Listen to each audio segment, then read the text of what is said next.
અમદાવાદથી સામે આવી રહ્યા છે। અમદાવાદથી સમાચાર પ્રાપ્ત થયા જેમાં ડાકોર તરફના માર્ગો પર ગુંજ્યા છે જય રણછોડના નાદ। તો ડાકોરમાં ફાગણી પૂનમના મેળાની તૈયારીઓ પૂર્ણતાના આરે છે। ભક્તો છે તે દર્શન કરવા માટે પહોંચી રહ્યા છે। અમદાવાદથી અનેક પગપાળા સંઘોનું ડાકોર તરફ પ્રયાણ થઈ રહ્યું છે। પગપાળા યાત્રીઓ માટે સેવાભાવીઓ પણ મેદાને ઉતર્યા છે। લોકોની સેવાઓ કરવામાં આવી રહી છે। યાત્રાળુઓની સેવા કરવા માટે ઠેર ઠેર પંડાલો પણ ઊભા કરવામાં આવ્યા છે। જે લોકો પગપાળા જઈ રહ્યા છે તે લોકો માટે વ્યવસ્થાઓ કરવામાં આવી છે। ચા પાણી નાસ્તો ભોજન સહિતની સેવાઓ ઉપલબ્ધ કરવામાં આવી છે। મેડિકલ સેવા માટે અનેક ડોક્ટરો પણ સેવામાં જોડાયા છે। તો સંવાદદાતા કિંજલ પોરીસા આપણી સાથે લાઈવ જોડાઈ ચૂક્યા છે। જી, હોળીનો તહેવાર છે નજીક આવી રહ્યો છે અને લોકો ડાકોર પગપાળા પહોંચી રહ્યા છે। કયા પ્રકારની વ્યવસ્થાઓ કરવામાં આવી છે? લોકોમાં કેટલો ઉત્સાહ જોવા મળ્યો છે?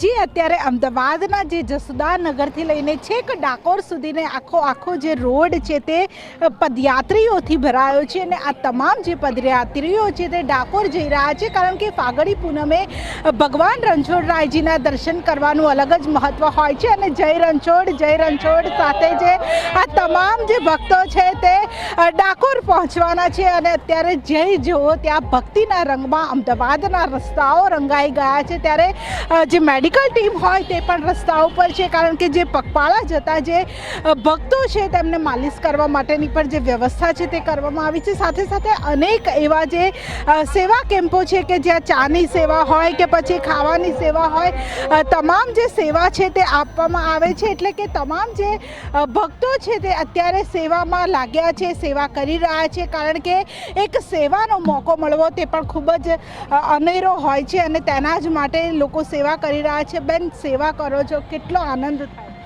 આનંદની કોઈ સીમા જ નથી અમારા, હજી અમે શબ્દમાં વર્ણવી જ નથી શકતા કે જે આજે આનંદ છે અમને। જય શ્રી રામ। એટલે આ એ ભક્તો છે કે જે અહીંયા રહીને સેવા કરે છે। બેન, ઉત્સાહ કેટલો છે? બહુ જ ઉત્સાહ છે। વિશ્વ હિન્દુ પરિષદમાંથી આવ્યા છીએ અને કેટલા વર્ષોથી અહીંયા અમે 3-4 વર્ષથી આવીએ છીએ। ભક્તોમાં પણ કેટલો ઉત્સાહ? બહુ જ ઉત્સાહ છે। એટલે તમામ જે ભક્તો છે તેમાં એક અલગ જ પ્રકારનો ઉત્સાહ છે તે જોવા મળતો હોય છે અને મોઢા ઉપર એક હસીની સાથે આ તમામ ભક્તો છે તે રણછોડરાયજીના ધામમાં પહોંચતા હોય છે। ત્યારે જે નાસ્તાની વ્યવસ્થા હોય છે તે પણ ઠેર ઠેર કરવામાં આવતી હોય છે। બેન, કેટલો ઉત્સાહ કેટલો છે? बहुत उत्साह છે। બસ શું કહેશો, કેટલો ઉત્સાહ કેટલો છે? કારણ કે હોળીનો તહેવાર હોય છે, લોકો જતા હોય છે, પદયાત્રીઓ જતા હોય છે। ખૂબ જ ઉત્સાહ છે અને બધાને જાણે કંઈક નવું જીવન હોય, જીવનમાં કંઈક તાજગી આવી ગઈ હોય, આનંદથી ઉમંગથી મન ભરાઈ ગયું હોય એવા હસતા ખેલતા જાય છે બધા। અને એમાં વચ્ચે આવા સ્ટોપ આવે ત્યાં પ્રેમપૂર્વક નાસ્તો પાણી કરે એટલે હાલવાની તાકાત પાછી વધી જાય અને આવા ચારે બાજુ મ્યુઝિક વાગતા હોય, રણછોડરાયના ગીત વાગતા હોય તો બધાને ચાલવાનો ઉત્સાહ જળવાઈ રહે અને આનંદથી ચાલે છે। એટલે તમામ જે ભક્તો હોય છે તે આસ્થા સાથે ભક્તિના રંગમાં રંગાઈને જે તમામ જે ભક્તો હોય છે તે જતા હોય છે કારણ કે એક ભક્તિમાં જે શક્તિની પણ જરૂર હોય છે અને તેના જ લીધે જે તમામ ભાવિ ભક્તો છે તે ખડે પગે છે। કાકા, શું કહેશો, કેટલા સમયથી સેવા કરો છો? લગભગ 1.5 વર્ષથી। કેટલું સારું લાગે આમ ભક્તોની સેવા? સારું લાગે, ઘર કરતાં સારામાં સારું।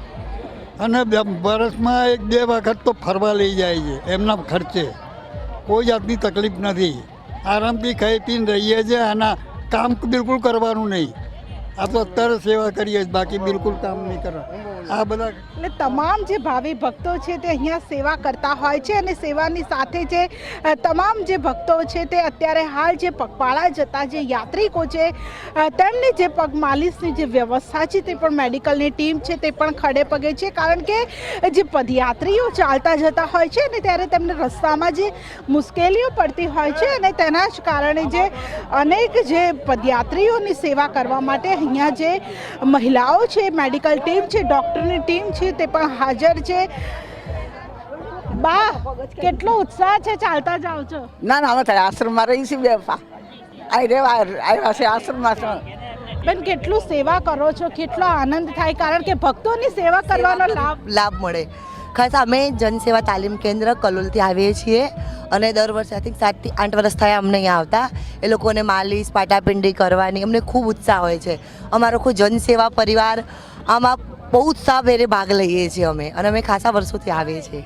કે ભક્તોનો કેવો સાથ સહકાર? બહુ જ સરસ સહકાર એમનો હોય છે. અમે આમ થાક ઉતરે ને અમને એવું લાગે ને કે હા કેટલું બધું આનંદ આવી ગયો, અલગ જ આનંદ હોય છે.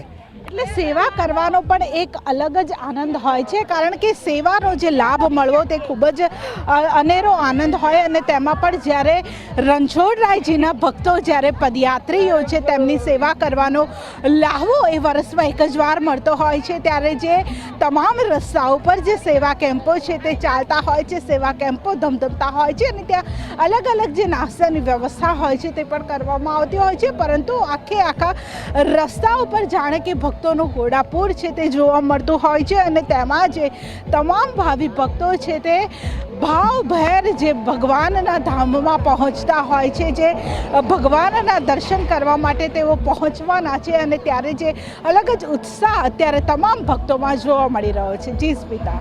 બિલકુલ તે કિંજલ, આભાર આપનો. તો યાત્રીઓની સેવા કરવા માટે ઠેર ઠેર પંડાલો પણ ઊભા કરવામાં આવ્યા છે. લોકો સેવા કરી રહ્યા છે. હોળીનો પર્વ નજીક આવી રહ્યો છે અને કહી શકાય કે ડાકોર મંદિરે જવા માટે લોકો પગપાળા જતા હોય છે. દર વર્ષે આયોજન પણ કરવામાં આવે છે. અમદાવાદથી અનેક પગપાળા સંઘોનું ડાકોર તરફ પ્રયાણ જોવા મળી રહ્યું છે.